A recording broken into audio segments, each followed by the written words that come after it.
Always a pleasure. I did get a chance to go home and get some shut-eye, but it feels like I never left.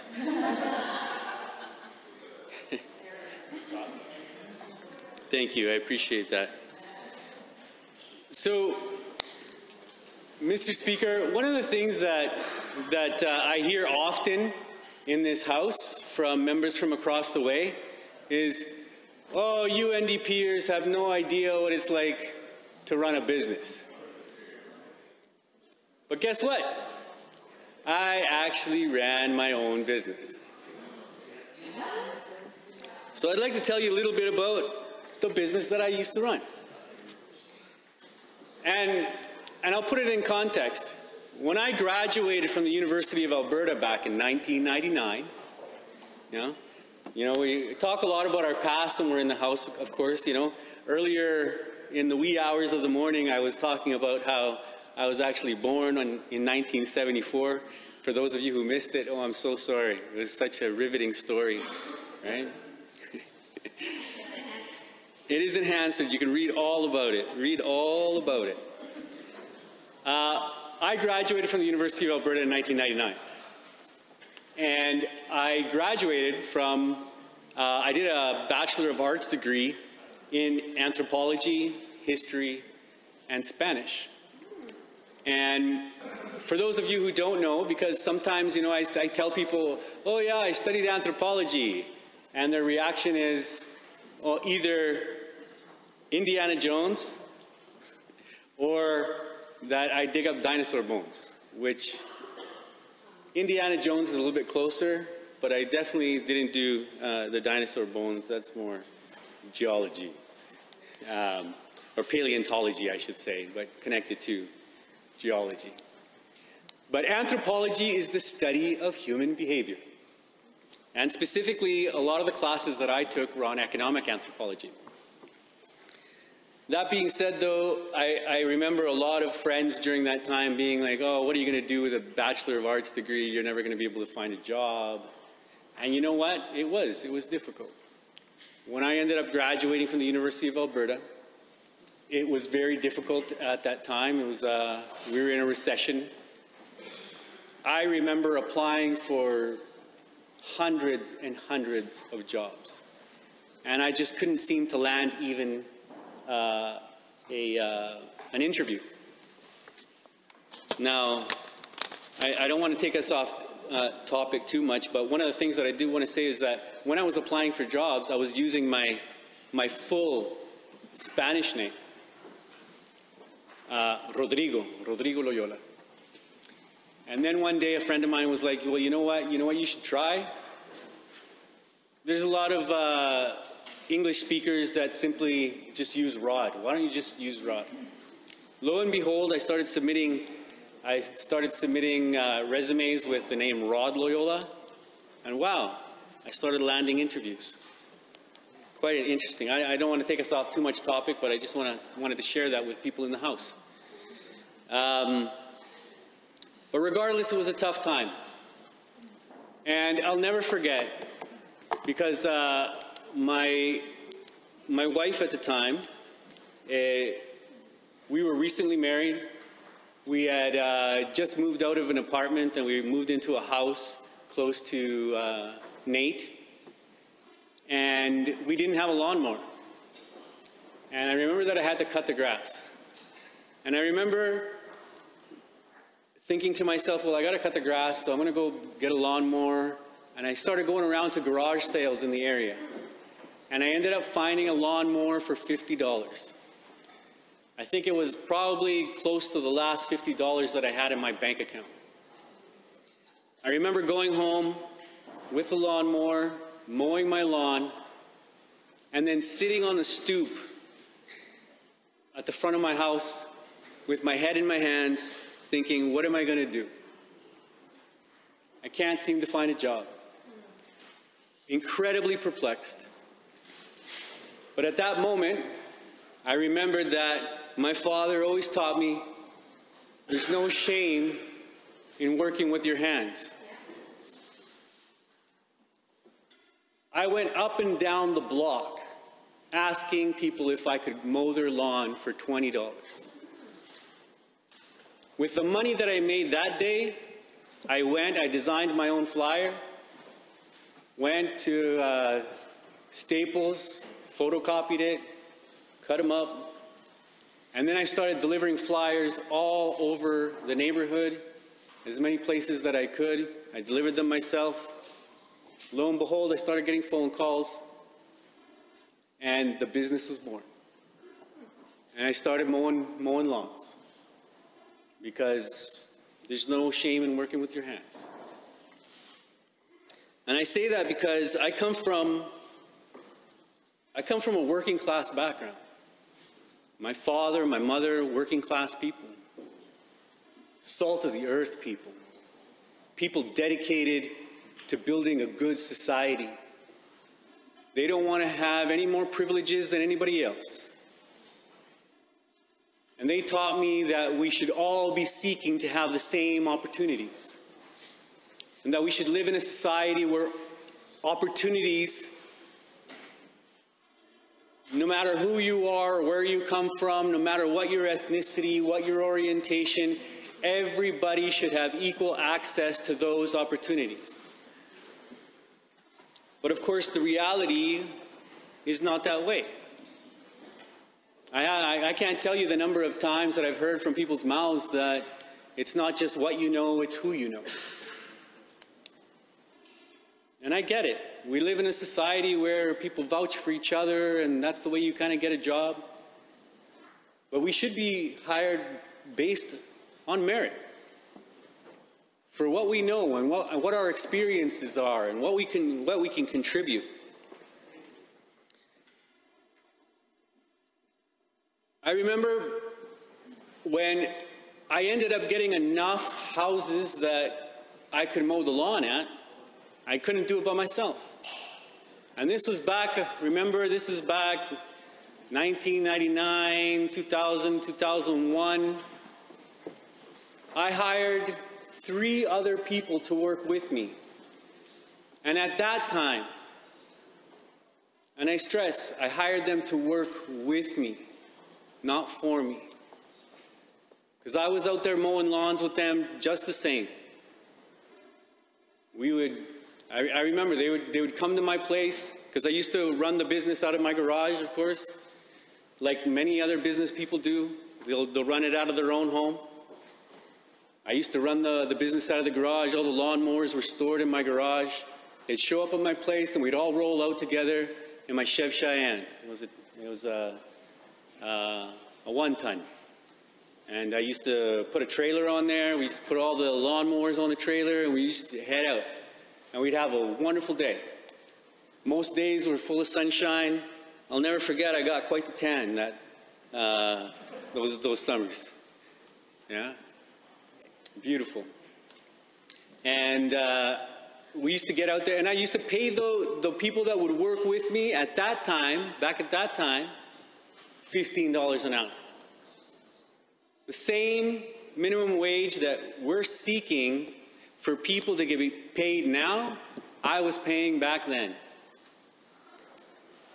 So when business owners come to me and say, oh my goodness, I can't afford to pay $15 an hour, I say to them, okay, well, show me the books. Show me.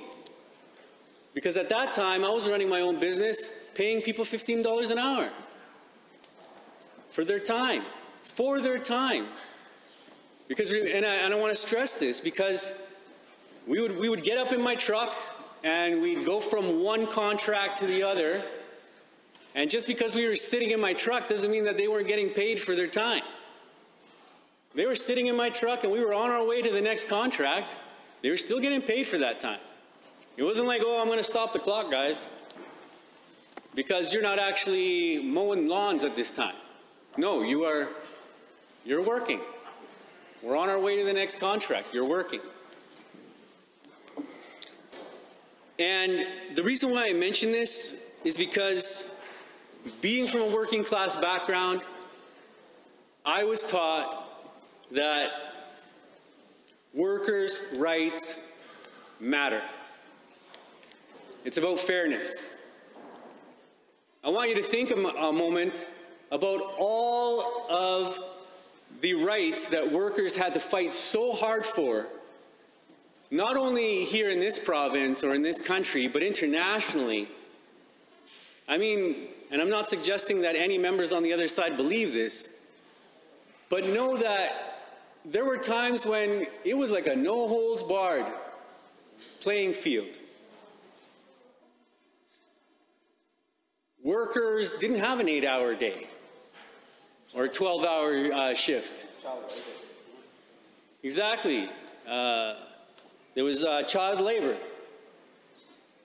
And workers had to organize and systematically work towards making sure that their rights were respected. It was about fairness. And I say this because, and I want to remind us all, that an economy serves people. It's not the other way around, people serving an economy. And it's our duty and our responsibility in this House when we govern to keep that in mind.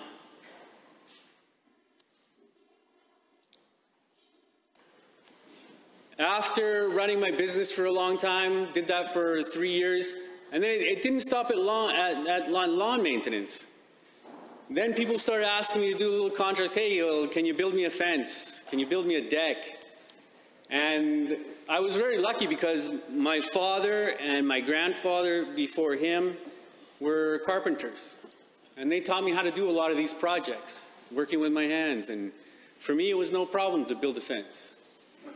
And I remember working with people who, they'd never built a fence before in their lives, but they were working with me, so we'd get the job done. And I would always make sure to pay them fairly for their time, regardless of their experience. Eventually, I ended up selling the business because I wanted to get back into working in a related field. And I ended up going to work at the University of Alberta for University of Alberta International. And then eventually, with time, I ended up getting more involved with the union at the University of Alberta. And eventually got involved. I worked on the bylaws committee of the union. It was the Non-Academic Staff Association. And eventually members from the union were like, Rod, we think you're a great guy. Why don't you run for vice president? I said, okay, sure, I'll run for vice president. Did my 2 years as vice president, and people were really happy, and they were like, Rod, why don't you run for president? Thank you. He was like, friend, brother, why don't you run for president? And so I did. And I was very proud to serve the members of the Non-Academic Staff Association as their president and continue to work on making sure that their rights as workers were being respected with the University of Alberta through their collective agreement. And I want us to remember that, because I'll never forget being on the other side of the House and names being lobbed over to that side of the House. People used to call us, I remember hearing Union Thug one time, if I'm not mistaken. Union Thug. I distinctly remember hearing Union Thug, Union Boss, Crony being lobbed at us. And let me tell you, serving the members of the Non-Academic Staff Association as their president, I was there democratically elected by those members to represent them. And unions they're an exceptional example of democracy Honourable members, a 5-minute question and comment period. I believe I see the honourable member from Lethbridge West standing. Yeah, thank you, Mr. Speaker. And of course, these questions of labour relations and orderly labour relations that are within the Labour Relations Code actually are contained within, there are some changes to this contained within Bill 2, and I think the honourable member was moving towards discussing how those changes actually have practical effect for ordinary people. And I wonder if he might continue sharing that view and that experience with the House in terms of some of the changes that are contemplated in this bill and how that may be problematic for ordinary working people going forward, Mr. Speaker. The honourable member for Edmonton Ellerslie. Thank you very much to the member from Lethbridge West? Lethbridge West, thank you. That's exactly where I was going to go. Because that's what I was getting to. You know, you guys know me by now. I've always got a point. I've always got a point. And whereas some people do have unions that actually fight for their collective agreements to make sure that their rights are respected, not all workers in our province have that privilege. And of course, Bill 2 and what it wants to do is actually take us back in time. Our government, the new Democratic government, and this is the kind of crazy thing, is that our new Democratic government was only trying to put us on par with other jurisdictions across this great land of ours called Canada. It was only trying to put us on par. Not anything more than any other place in Canada. It was just trying to get us to that basic, and I would say very balanced, measured, pragmatic approach at getting us there to where we could be where other jurisdictions in Canada are. And now here we see, with this UCP government, wanting to roll us back in time. Let's go back in time. And I don't forget, you know, that's the power that our premier would love to have. He'd like to be a time traveler. He's quoted as saying that. And he wants to take us back to, I don't know, 1950s, 1970s, 1950s, take us back in time when it comes to workers' rights.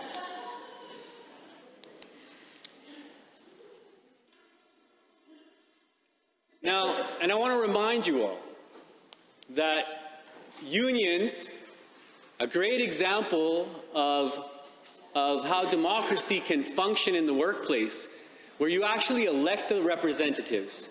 They're not union thugs, not union bosses. These are people who are duly elected by the workers that they represent in their workplace. And I'm proud to have served as a union president and worked very hard for the people that I was representing at that time, more than 5,500 workers at the University of Alberta.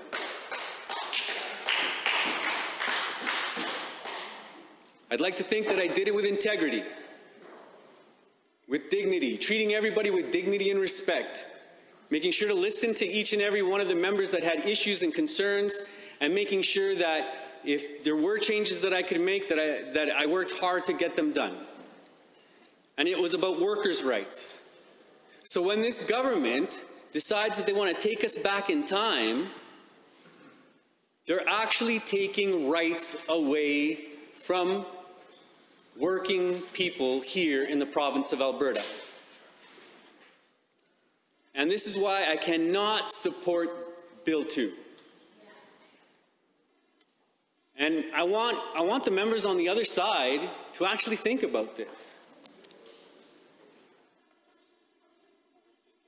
I want you all to think about this, because is it really fair? Is it really fair that profits should trump over workers' rights? Is that the kind of Alberta that we want to build and leave for future generations? Do you really want to take us back in time, where in the interests of profits